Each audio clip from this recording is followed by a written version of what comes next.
Buenas tardes. Vamos con el segundo taller de Mindfulness. Puesto que veo caras nuevas y como no viene mal siempre repasar lo que se dio la vez anterior, pues primeramente vamos a dar un pequeño repaso sobre lo que dimos la semana anterior, si os parece. Bien, en primer lugar, recordaros que Mindfulness es una forma de atención. Es una forma de atención consciente, es una manera de estar presente y de estar atentos, ¿vale? Entonces, para desarrollar esa práctica de estar atentos, esa forma de atender, realizamos una serie de ejercicios y de prácticas con las que desarrollar y potenciar esa forma de atender, ¿vale? La semana pasada estuvimos viendo sobre todo la atención en la respiración, que es, digamos, la parte más básica, pero que a pesar de ser la parte más básica nos puede acompañar y nos acompañará en todo el recorrido que alguien practique la atención consciente o mindfulness, ¿de acuerdo? Bien, la semana pasada decíamos que es muy importante una buena atención, porque la atención es lo que nos da la información de aquello que percibimos. De la misma manera, ponía el ejemplo de una radio o de un televisor o algo parecido. Si una radio no sintoniza bien una emisora, la información que nos llega, lo que nos retransmite la radio, no es correcto, tenemos una información distorsionada. Pues lo mismo nos ocurre con la realidad. Si nuestra atención no es la adecuada, lo que percibimos no es correcto en cuanto a fidedigno, queda distorsionado o incluso simplemente no lo percibimos. Por eso es tan importante tener una buena capacidad atencional y saber dirigir bien nuestra atención, ¿vale? Para que la información que percibamos sea la correcta. ¿Por qué a su vez es importante que la información que percibamos sea la correcta? Porque de otro modo nuestra configuración del mundo, de lo que sentimos, de lo que vivimos, va a quedar sesgada y en muchas ocasiones nos va a crear sufrimiento y frustración innecesarios, ¿vale? De este modo, enfocando bien nuestra atención y comprendiendo bien la realidad de las cosas, pues ello nos brinda una comprensión que redunda en una mayor paz interior, una mayor comprensión, pues nos va a evitar en muchas ocasiones un desasosiego innecesario, ¿de acuerdo? Bueno, eso es básicamente por qué la importancia de mantener bien nuestra atención. Hay más cuestiones que luego podremos ver más adelante. Bien, la atención en la respiración, en primer lugar, dijimos que sería una respiración sobre todo diafragmática, es decir, aunque el diafragma es un músculo interno que no se percibe, pero nos referimos a respiración diafragmática cuando somos conscientes y realizamos el movimiento de respirar con la parte baja de las costillas, del tórax, y la parte alta del abdomen. ¿Vale? Entonces, la respiración diafragmática, la que vamos a realizar, es básicamente diafragmática y vamos a inspirar y expirar por la nariz, ¿de acuerdo? Nuestra tarea va a consistir en este primer ejercicio en estar muy atentos a nuestra respiración, al movimiento que hacen nuestro tórax y nuestro abdomen para inspirar y para expirar el aire, así como a la sensación que presenta pues, nuestro interior de la caja torácica cuando respiramos, cuando llega el aire, cuando lo inspiramos y cuando lo exhalamos. Esto, como ya os dije la semana anterior, pronto puede empezar a resultar tedioso, de manera que nuestra atención quiere ir a algo que le entretenga más o que le llame más la atención, que le resulte más sensorial, le cause más sensación, ¿no? Cuando ya nuestra atención lleva un rato con algo, pues tiende a aburrirse y busca algo más de sensación. Pues nuestra tarea consiste en hacer un pequeño esfuerzo y volver a dirigir una y otra vez nuestra atención hacia ese área que hemos determinado, en este caso la parte del diafragma, ¿de acuerdo? Venga, pues comenzamos. Cerramos los ojos y respiramos.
Bien, abrimos los ojos. Veo que a la mayoría les ha costado menos que la semana anterior. Quizás porque han practicado un poco o porque lo han entendido mejor, pero por lo que percibo, os ha costado menos esta semana que la anterior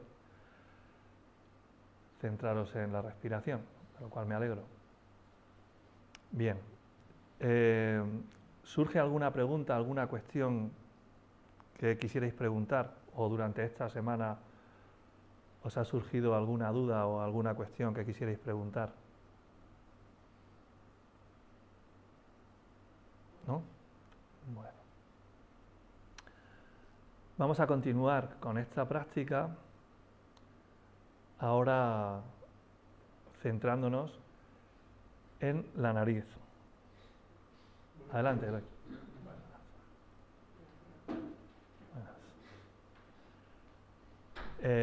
Ahora centrándonos en la nariz.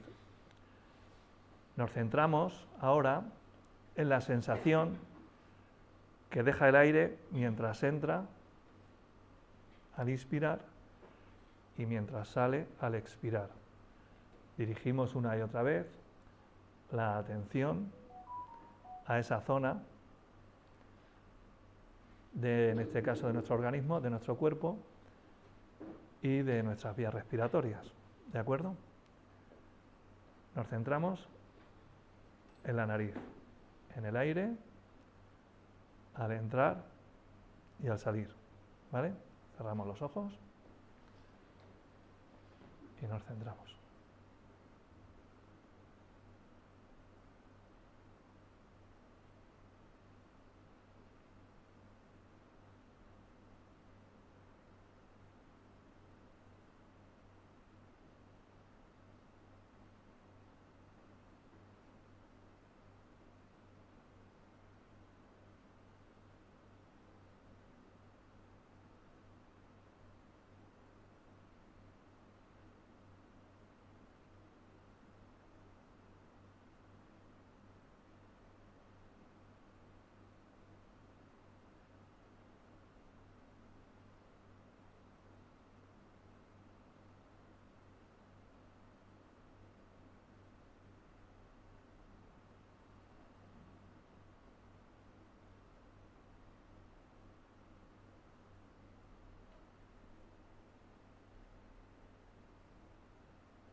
Cada vez que os despistéis o os enredéis con algún pensamiento, recordad de volver a dirigir la atención a la sensación del aire en la nariz.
Bien, abrimos los ojos.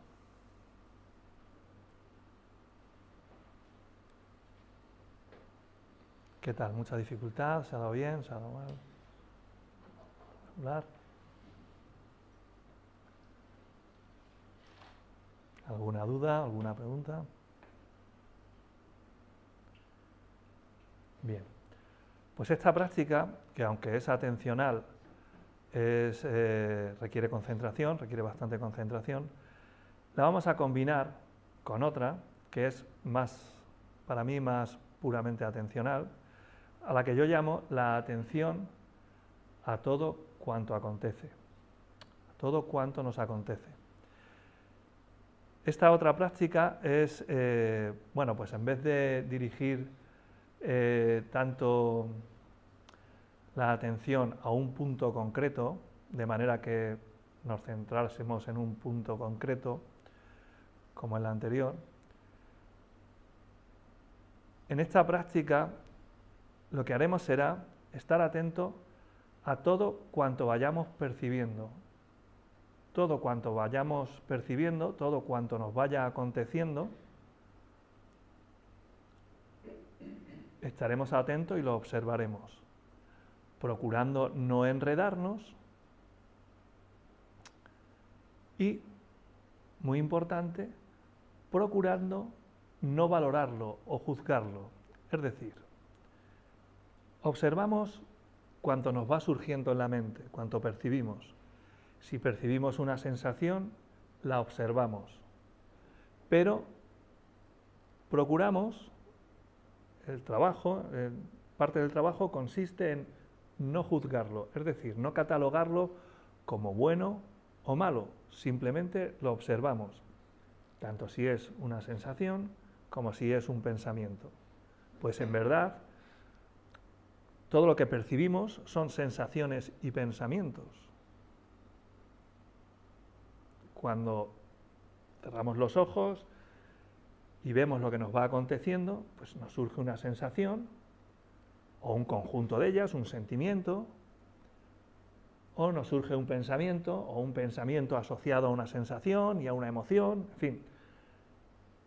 Pero básicamente los catalogamos en sensaciones y pensamientos. Pero en cualquier caso, nuestra tarea consiste en no juzgarlos, no valorarlos como buenos o como malos, simplemente los observamos.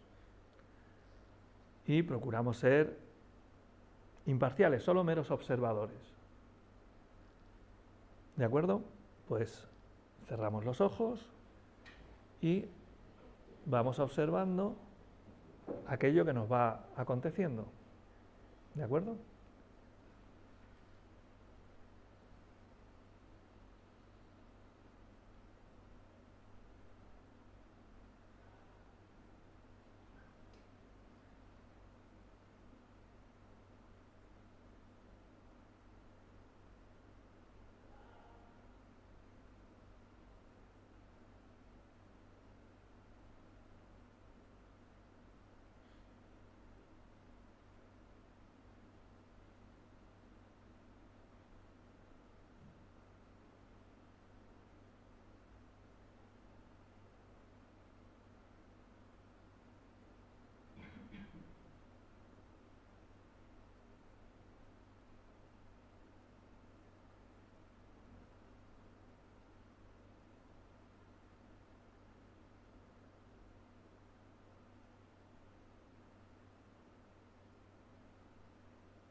Al igual que en el anterior, si observamos que nos hemos enredado en algún pensamiento o sensación, nos soltamos y continuamos observando.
Bien, abrimos los ojos. ¿Qué tal? Un poco más complicado, muy dificilillo. ¿Dificilillo este? ¿Tienes calor? ¿Eh? ¿Te ha dado calor?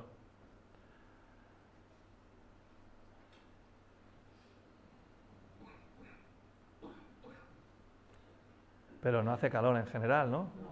No. Solo que te ha dado calor. Bueno, tal vez has experimentado alguna sensación que no te gustara, ¿no?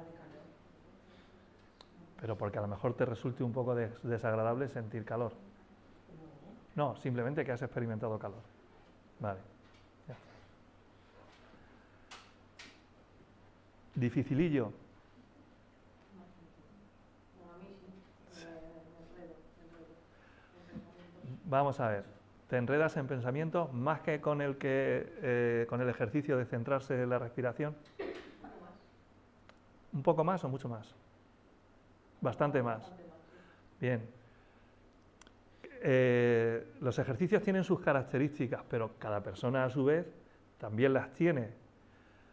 Yo os voy a enseñar básicamente estos dos ejercicios e iremos viendo aplicaciones y cualidades y cosas en general acerca de estos dos ejercicios, los cuales se combinan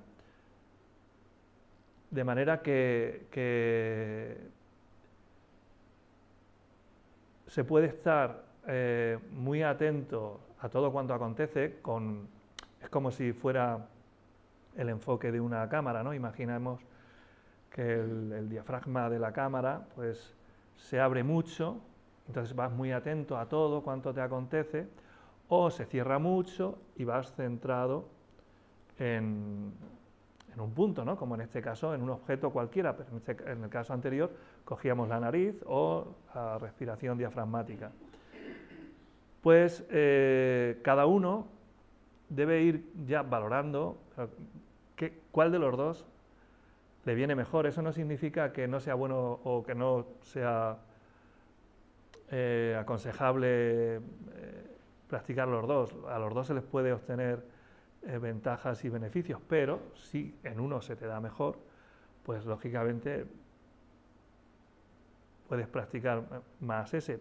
De todas maneras, entre una respiración, o sea, entre una atención muy abierta y una muy concentrada, hay multitud de términos medios. Y, por ejemplo, podemos estar muy atentos a todo cuanto nos acontece y, a su vez, mantener un poco de guía, o bastante de guía, con la respiración. Sigues en la respiración y, a su vez, muy abierta a todo cuanto nos va aconteciendo.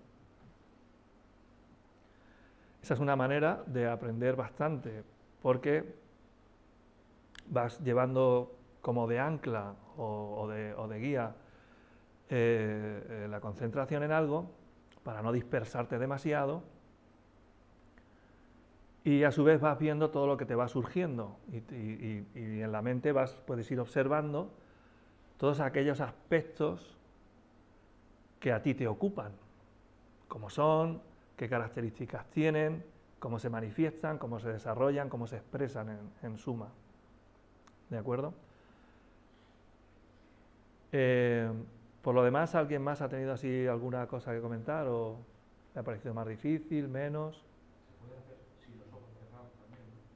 Sí, yo de hecho lo practico muy a menudo con los ojos abiertos, solo que lo normal es que con los ojos abiertos te disperses más. Pero vamos, es una cuestión de práctica. No necesariamente...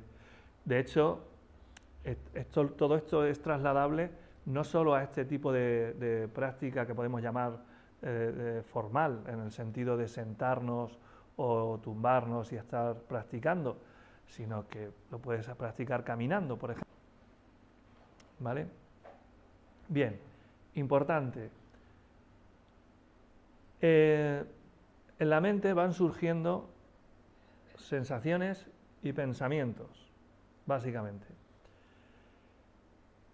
No nos interesa enredarnos en las sensaciones, o sea, en los pensamientos, perdón, ni tampoco valorar las sensaciones, ¿vale? Claro, si alguien siente, por ejemplo, una molestia, enseguida la va a identificar como una molestia, pero se trata de identificarlo como una sensación, como algo que surge, está ahí, se expresa, unas veces un poco más intenso, otras veces un poco menos, y se desvanece porque viene otra cosa. Nuestra tarea ha de consistir en aprender a quitarle la valoración, ni de buena ni de mala, o en cualquier otro términos. Quien dice una molestia, también puedo referirme a una sensación muy agradable. Nos puede resultar agradable, y el mero término de llamarla agradable ya lleva la connotación de estar valorándola, pero aún así hay que procurar observarla tal cual es, sin nuestra opinión. En realidad, para aprender a ver las cosas como realmente son, tenemos que aprender a verlas sin nuestra opinión. Si en el momento en que sentimos algo lo estamos valorando, ya no lo estamos observando tal cual es. Ya lo estamos observando bajo el prisma de nuestra opinión. Todos conocemos el dicho de las cosas son del color del cristal con que se miden, ¿no? Entonces, lo que para uno puede ser muy frío, que resulta doloroso de lo frío que es, y pues para otro puede resultarle agradable.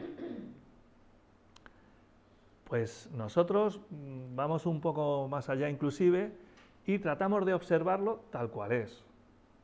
¿Es frío? Pues vale, pues es frío, pero le quitamos las connotaciones de bueno, malo. Procuramos aprender a observar así. Ello no significa que no vayamos a tener juicios ni juicios de valor, significa que en esta práctica de lo que se trata es de aprender a observar las cosas tal cuales son. De ese modo vamos a aprender a conocer la naturaleza de las cosas. Las sensaciones, sobre todo las sensaciones, como ya os dije la semana pasada, las sensaciones interoceptivas para muchas personas más que cualquier otras, pero las sensaciones en general siempre las miramos desde un prisma valorativo y ello nos impide ver su naturaleza. Antes he hablado de la sensación de dolor, que en ese sentido se asemeja mucho a cualquier sensación que nos angustie. No me refiero ya al hecho que cause la ansiedad o la angustia. Por ejemplo, si hemos vivido un suceso un poco traumático o bastante. Me refiero a cuando ya es la propia sensación de ansiedad o de angustia o alguna de las que derivan de los estados de ansiedad, cuando ya esas sensaciones nos causan malestar y temor y aversión, ellos en gran medida, si no en toda, a nuestra valoración de esa sensación. Si tú experimentas una emoción y le quitas el componente significativo para ti, lo que significa, lo que encierra esa emoción, lo que para ti significa, esa emoción pierde mucha intensidad y deja de ser catalogada en muchas ocasiones como un peligro, si es catalogada como un peligro, o como cualquier otra catalogación. No sé si me seguís o si resulta un poco difícil. Dime. Sería como no aprender a interpretar. Como aprender a no interpretar. Como aprender a no interpretar. Claro, porque en el momento en que algo lo tiñamos con el tinte de nuestro juicio, de nuestra consideración, pues imaginemos que a alguien le dicen, porque tiene una sensación aquí, pues alguien en el cuello, por ejemplo, alguien con cierto criterio para esa persona le dice, esa sensación es malísima, eso es sinónimo de algo terrible, de la explicación que le diere o lo que sea. Pues tal vez hasta entonces esa persona experimenta esa sensación en el cuello sin más, y a partir de que le han dicho, pues esto es que es un herpes o es un lo que sea, pues ya tiene en mente continuamente esa sensación y ya al percibirla le causa una emoción, un sentimiento ansiógeno y angustiante. Y luego a lo mejor estamos poniendo un supuesto imaginativo. Y luego a lo mejor resulta que no era nada, que a lo mejor sí lo era también, pero ha cambiado su percepción de esa sensación, de no sentirlo como, de no vivirlo como algo angustiante, así vivirlo como algo angustiante, y solo por la catalogación que ha hecho de la misma. No sé si me comprendéis. Para las personas que pudieran tener una ansiedad un poco más exacerbada, yo supongo que todos de niño, o si no, pues habéis subido a la noria o a alguna atracción de feria, ¿no? En busca de algo emocionante, porque resultaba divertido. Sin embargo, si ahora ya nos angustia experimentar ansiedad o emociones fuertes, pues sin embargo, algo, ya no la noria o una atracción de feria, cualquier cosita que nos vaya a repercutir en que nos genere ansiedad, esto no, pero no ha cambiado nada más que nuestra valoración. Bueno, ha cambiado una serie de cosas, porque ya eso está condicionando nuestra vida o porque pues en cada persona lo que suceda, pero la sensación en sí pues son sensaciones,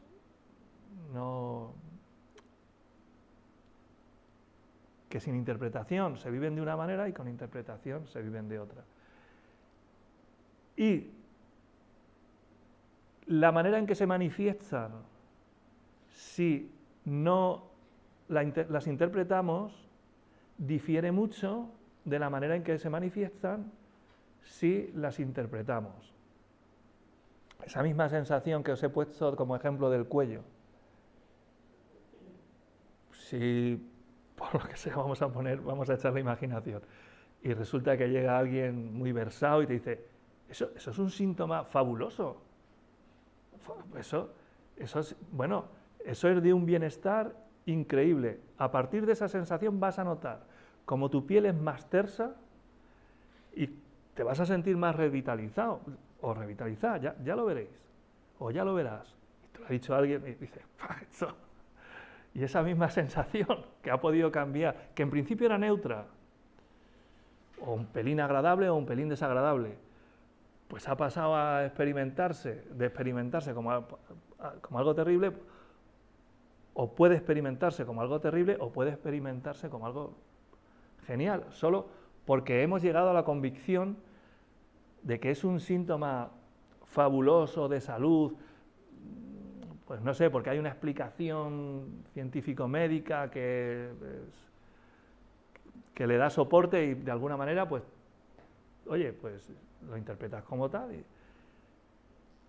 ¿Comprendéis lo que os digo? Bien, pero además de que las mismas sensaciones se pueden experimentar de modos muy distintos en función de lo que creáis acerca de ellas, si aprendéis a observarlas tal cuales son, veréis que, como todo lo demás, las sensaciones simplemente surgen, se expresan y se desvanecen. Las sensaciones en general, siempre puede haber alguien que sufra un dolor persistente porque tenga una dolencia médica o porque esté sometido a un agente externo, interno, en fin. Pero en general, me refiero siempre a todo esto hablando en términos generales. Las sensaciones, podéis observar que simplemente se expresan, surgen, se expresan y se desvanecen, no tienen más. ¿Me entendéis?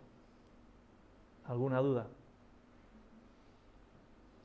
Bien, pues vamos a practicar. Puede ser que son todas subjetivas, que es muy difícil abstraerse de tu pensamiento. Bueno, para eso vamos a practicar. Claro, pero quiero decir, tú dices en el ejercicio anterior, centraros en lo que os acontece, pero en lo que os acontece, en lo que nuestro pensamiento nos muestra o en lo que escuchamos o vemos. En todo, en lo que tu pensamiento te muestra, pero si estás observando lo que tu pensamiento te muestra, solo déjalo. Es decir, no le añadas, ni intentes... Si no le añades, pero tu pensamiento es subjetivo. Es subjetivo, pero tú puedes ser consciente de que es un pensamiento. ¿Eres consciente de que estás pensando eso? En vez de enredarte en seguir pensando, simplemente eres consciente de que estás en ese diálogo y procuras no continuar el diálogo, solo observarlo. Que no te afecte, vamos. Que no te enrede, solo mantenerse consciente observándolo.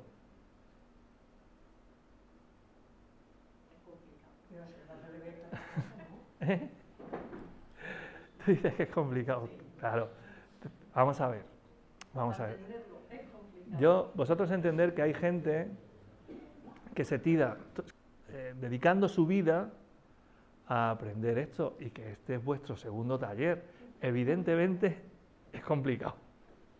Ya lo sé que es complicado. A ver, sería más fácil para mí haceros unas meditaciones guiadas. Yo os voy diciendo, vosotros os vais relajando y, pues mira qué bien. Oye, pues está bien esto. Pero luego saldríais a la calle y decíais, no, pero bueno, claro, esto ahora no me funciona, porque ni tampoco en casa, porque claro, aquí no hay alguien que me esté guiando y esté serenándome de alguna manera. Claro, es que eso está bien también, pero a ver, si queréis aprender a practicar mindfulness y a conoceros a vosotros mismos, debéis aprender a dirigir vuestra atención. La gran dificultad es el pensamiento. Alguien se puede tirar muchos años practicando y no conseguir absolutamente nada.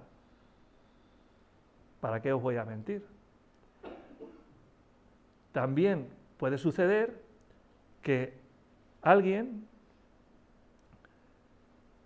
tenga pues, un insight, de repente en una clase, comprende algo y dice, esto es fabuloso, acabo de ver cómo es, y a partir de ahí continuar su trabajo en ese sentido, en la dirección de ese insight que ha tenido y resultarle más fácil.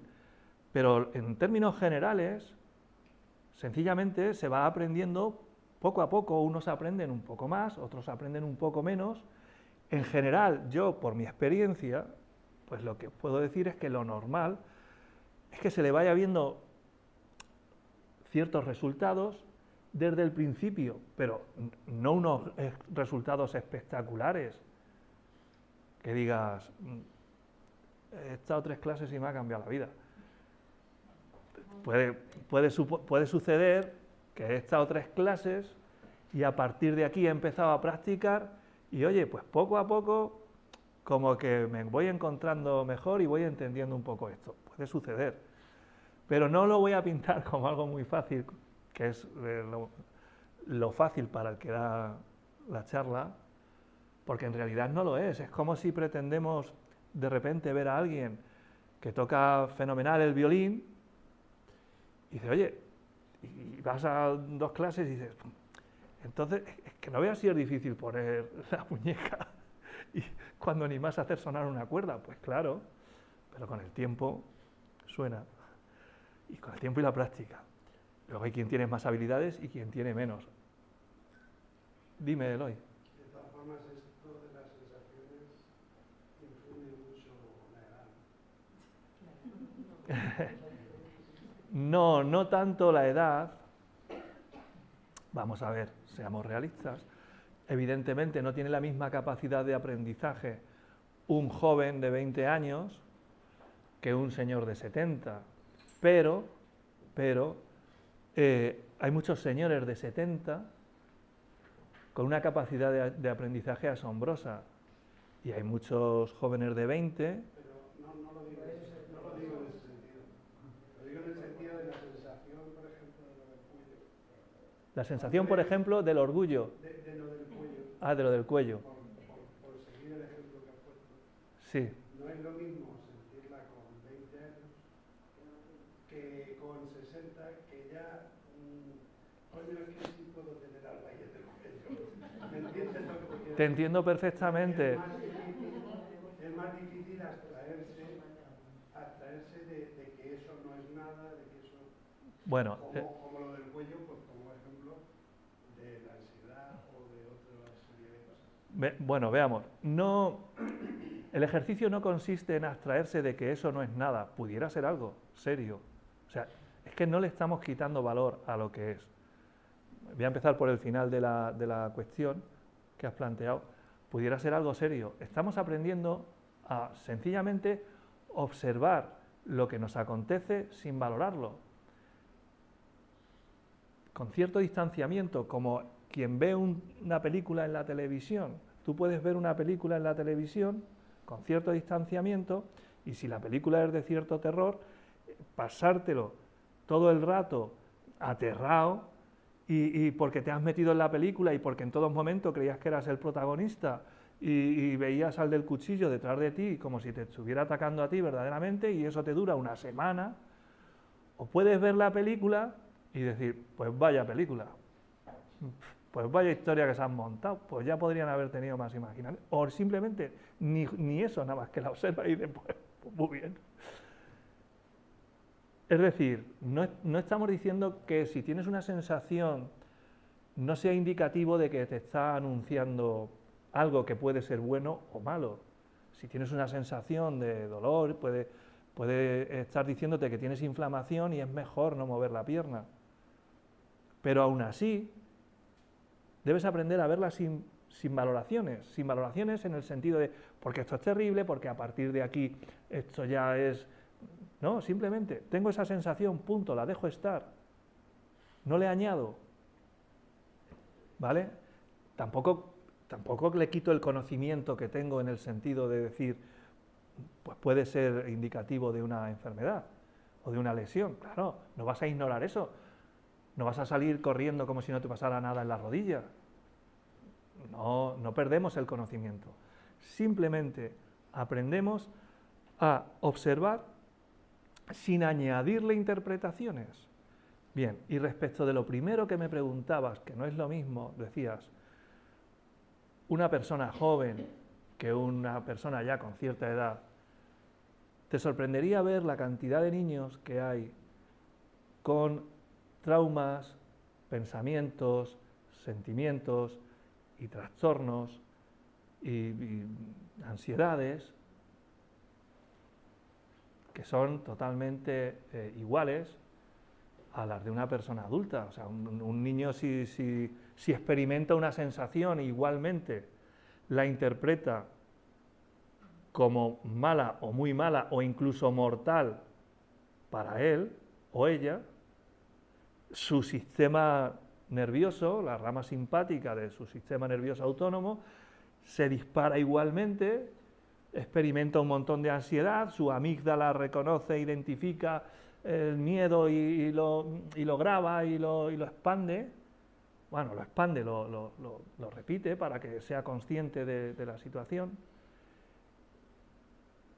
Y, en definitiva, pues la persona se le graba en su mente una experiencia así y un niño puede tener exactamente la misma sintomatología, y de hecho las tienen, que un adulto. Y ser mucho más difícil, inclusive, en muchas ocasiones, no siempre, pero más difícil de hacerle ver que es algo a lo que, que no hay que temerle, o de ayudarle a superar ese trauma. Y si además ha crecido a la edad adulta sin ningún tipo de conocimiento de lo que le estaba pasando y sin ningún tipo de ayuda en ese sentido, pues en muchas ocasiones pues está más enraizado porque no ha conocido otras formas de ser, o no las ha conocido tan ampliamente como alguien a quien eso le haya ido a suceder ya con 50 o 60 años. Cuando observas una sensación bien que te causa angustia, no solamente la observas, también la transformas, ¿no? El hecho de observarla también hace que claro, cambie, ¿no? Claro, por eso es importante aprender a observarla tal cual es, porque de otro modo nunca las veis tal cuales son, siempre las veis con el prisma, con el resto de sentimientos y sensaciones que conlleva vuestra interpretación. O sea, vamos con el ejemplo de el dolor, por ejemplo, de una rodilla, o de, no sé, cualquier otra. Que por tener ansiedad nos hemos muerto. Pues eso. Enfermedades terminales, infartos, o sea, eso no depende de la edad, ¿no? Bueno. Pero que cuando lo observas, simplemente ya con eso también lo estás transformando. No solamente observarlo, en parte también le cambias el significado. Bueno,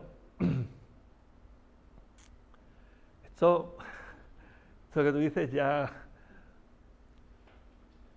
puede ser discutible. Solo con observarla, sin juzgarla, le cambias el significado o lo dejas en el que realmente tiene, lo dejas en su ser como está, como es la sensación, sin más. Claro, estás influyendo en ella. A nivel subjetivo sí que sí lo cambia, claro. ¿Cómo? A nivel subjetivo, en tu percepción, algo que siempre te ha creado cierta alerta. Claro. Que lo observes y no te la... Claro. No la despiertas esa alerta. Claro, en tu mente y en tu forma de reaccionar hay un cambio.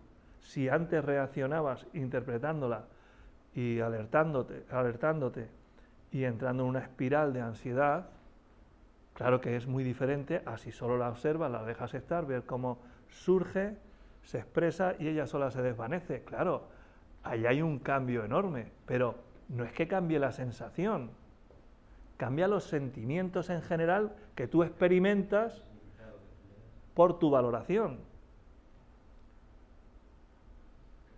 En realidad, una sensación no es lo que te despierta un sentimiento. Vamos, es que ya hemos entrado en terrenos de que serían para otras clases, pero bueno, lo vamos a ver igualmente. Vamos a ver. La cadena es la siguiente. Los pensamientos son expresiones de nuestras creencias, ¿no? De nuestras creencias en cuanto a conocimientos, de lo que creo que es esto, ¿no? Son como expresiones. Bueno, pues si yo pienso, uy, pues qué mal, es porque creo que algo es malo para mí. Y yo si pienso, ay, pues mira, estaría muy bien experimentar esto, porque esto, pues claro, es porque creo que eso a lo que me estoy refiriendo es muy bueno, ¿vale? Entonces, pensamiento generalmente deriva de la creencia. Otras veces puedes tener un pensamiento y al final formar una creencia. Pero en términos generales, los pensamientos son expresiones de nuestras creencias, ¿vale? Bien. Lo que pensamos es fruto de lo que creemos, ¿vale? Pues lo que sentimos también es fruto de lo que creemos.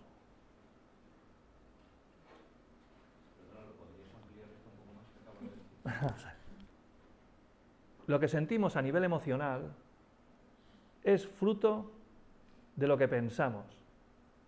Y a su vez, lo que pensamos es fruto de lo que creemos. Pondré un ejemplo. Por ahí viene Juan,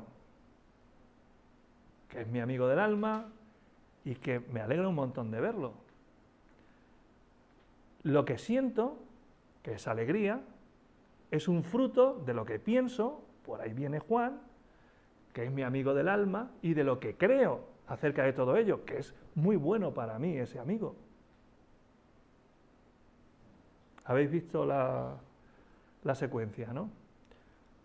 Ahora, la misma película, pero, ostras, no es Juan, es Diego, y cambia mi sentimiento, porque le debo dinero, o porque es un plasma, o porque...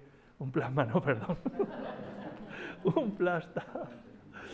O porque... o por lo que sea, ¿no? Porque nos crea aversión. Nos crea aversión porque pensamos que no es bueno para nosotros, ¿no? Creemos que no es bueno para nosotros. Y precisamente por eso, porque creemos que no es bueno para nosotros, hemos tenido un sentimiento que proviene de un pensamiento que proviene de una creencia. Y al principio era la percepción de alguien, luego lo hemos visto mejor, era el otro, y ha cambiado nuestra emoción en el mismo transcurso de la secuencia. ¿Lo entendéis? Pues lo mismo que si es una persona que es muy factible, puede ser de una sensación. Tú puedes tener una situación incómoda y de repente notas esa sensación de la adrenalina en tu cuerpo y la emoción, una cierta angustia, ciertas palpitaciones y a su vez pensar, esto tiene mala pinta, ¿eh? Creo que me va a pasar algo con estas sensaciones, así no vamos a acabar bien, porque detrás está la creencia de que eso que estás experimentando no es nada bueno. ¿Vale? Ahora, la misma situación. Estás en una situación tensa o una situación difícil en la que se requiere activación y de repente percibes, pues eso, tu adrenalina y tus palpitaciones, solo que tu interpretación puede ser totalmente distinta, puedes decir, bueno, por lo menos ya nos estamos activando. Pues porque te notas que estás más activado, porque vas a ejecutar una acción que requiere mayor atención, mayor preparación de tu organismo para esa acción, ¿no? Imagínate que vas a competir en natación. Pues no es lo mismo si vas a salir de la parrilla de salida hecho un muermo, que si ya empiezas a notar que te has activado y ya estás ahí, y dices, venga, que ya estoy aquí para comerme aquí.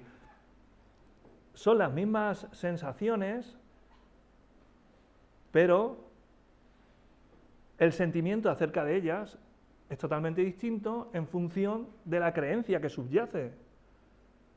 En una estás interpretando que eso es fatal para ti y a partir de esa ansiedad se va a dar todo un poco mal, y en la otra estás interpretando, pues mira qué bien, porque ya estaba un poco dormido Yo creo que a eso le añades un punto de voluntad que luego tampoco a lo mejor él se nota una circunstancia. Es decir, no sé, yo veo ahora mismo pasar por la puerta un toro. Yo no he experimentado nunca que me coja un toro, pero es decir, voy a salir corriendo sí o sí. Entonces, a veces, no sé, alguna causa de ansiedad es algo así, es decir, es que tú lo ves. O que no te Tú da ves el tiempo. peligro. Sí, es verdad que a lo mejor no era un toro y era otra cosa.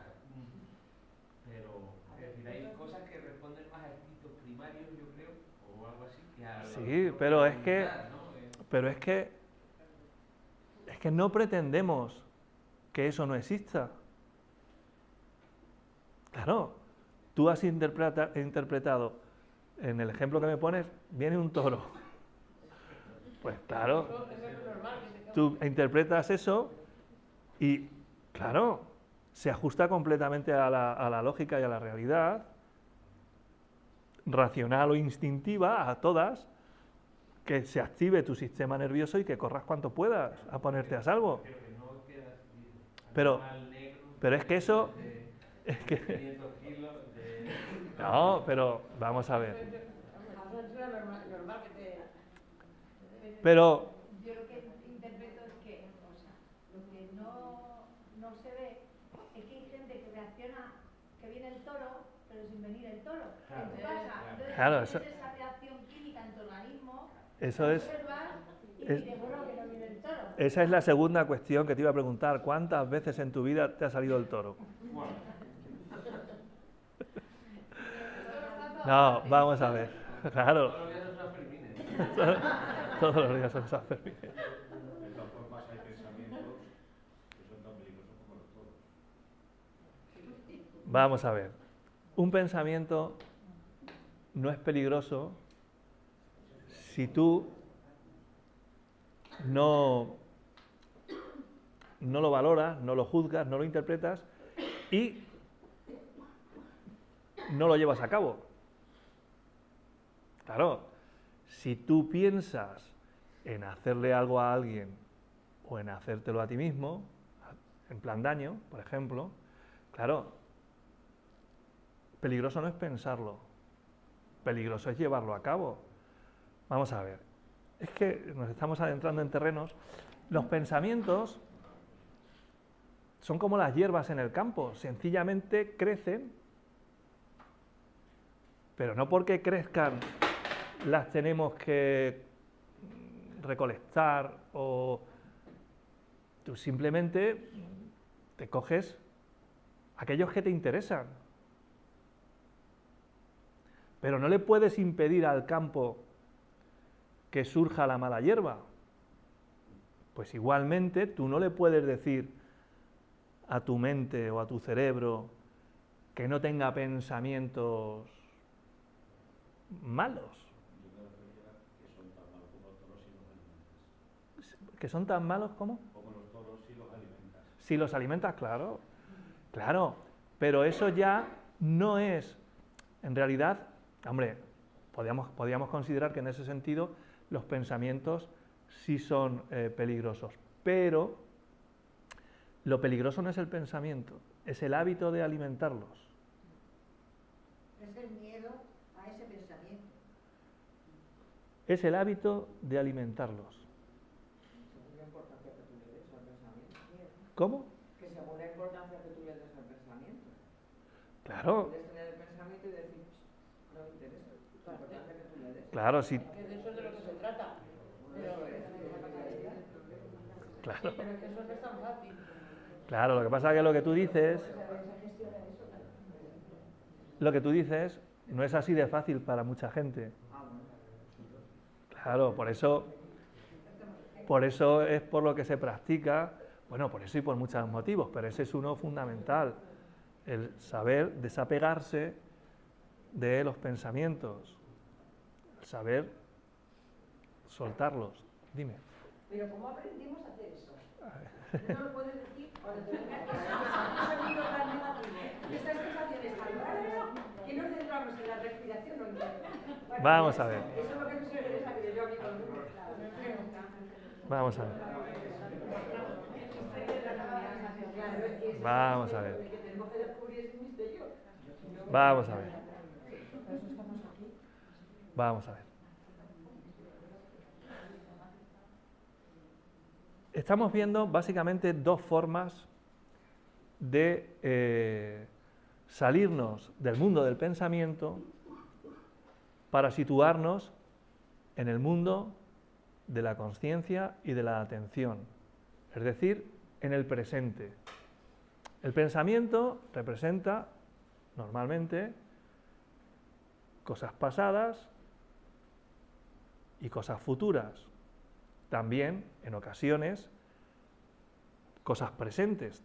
También en ocasiones, sobre todo cuando se está atento y consciente, se piensa acerca de lo que se está experimentando en ese momento. Pero cuando nos referimos a los pensamientos de los que hay que aprender a soltarse, son aquellas proyecciones mentales o diálogos que no tienen, que se refieren sobre todo a cosas que nos asustan que vayan a suceder, futuro, o que rememoramos que nos han sucedido, pasado, y se alejan del presente. Y tú me preguntas, ¿cómo hacemos? Claro, esa es la gran dificultad. ¿Cómo hacer para salirse del pensamiento? Y estamos practicando una serie de técnicas para ello. Y una de ellas consiste en aprender a centrar nuestra atención en el objeto que nosotros elijamos.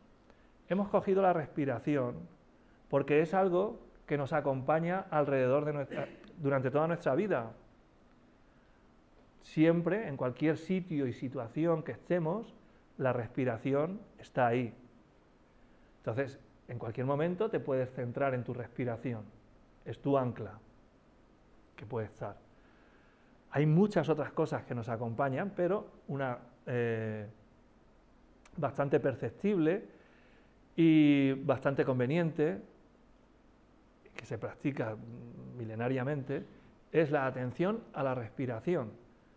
Aprendemos a concentrarnos en ello y de ese modo aprendemos también a soltarnos de los pensamientos. Ya sé que de primeras resulta muy complicado.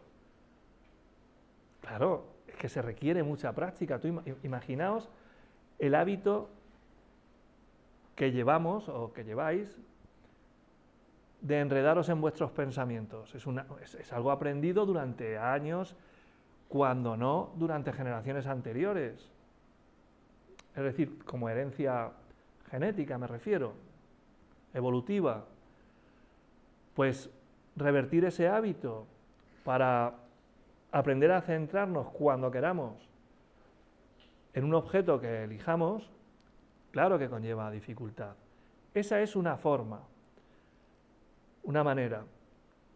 Y la otra es aprendiendo a observar esos pensamientos y qué hacemos nosotros con ellos, para así aprender lo que no tenemos que hacer. Pero claro, todo eso no lo podemos ver en la segunda clase, que la estamos viendo porque vuestra inquietud va hacia ello, sobre todo. Pero poco a poco. Y ya con muchas clases y con muchísima práctica, aún así resulta difícil. Ya os aviso, no es una cosa, no os prometo que con que practicáis 3 veces, no. Esto lleva mucha práctica. Y los que sean muy obsesivos, es un hábito, utilizar el término imposible sería faltar a la verdad, porque en ocasiones es posible, pero que es muy excepcional revertir ese hábito cuando está muy, muy, muy arraigado. Otra cosa distinta es aprender a no estar tan abstraídos por esos pensamientos y aprender que solo son pensamientos, que no tenemos por qué darle más importancia de la que por sí solas tienen. En fin, aprender una serie de de cosas acerca de ellos que nos hagan más liviano el estar con ellos, el convivir con esos hábitos. A su vez, no por ello, vamos a dejar de trabajar en revertir ese hábito y en ir atenuándolo cada vez más. ¿Vale? Dime. Yo sí que quiero daros un poco de esperanza en este sentido, porque claro, hay mucha impaciencia por ver resultados. Yo llevo trabajo detrás y hay situaciones que son las que te van ayudando a abrir la mente y a ponerte a despertar y a ponerte en esta situación. Yo sí que eso es la única clase de mindfulness en la que he estado fue la del martes pasado, y este fin de semana tuve una situación desagradable en la que me venían tipos de pensamientos negativos, y durante 3 minutos estuve haciendo el ejercicio de respiración y a mí me resultó efectivo. Es una situación concreta, pero... Claro, es una situación concreta. Por supuesto que puede resultar efectivo, pero tenemos que entender, y cuando diga esto, igual que cuando he dicho lo anterior, pues muchos harán una pequeña introspección y dirán, claro, eso es que para mí va a ser más difícil. No hagamos valoraciones, que esto es un comienzo, no lo sabemos. Pero hay que entender que hay personas que su apego a sus pensamientos y su hábito de darle vueltas a las cosas es ligero, o ligeros hay pocos, pero es bastante menor que el de otras personas que rumiar pensamientos y darle vueltas a las cosas le lleva horas y horas en su vida cotidiana. ¿Vale? Entonces hay que entender que no es lo mismo para quienes no son tan rumiantes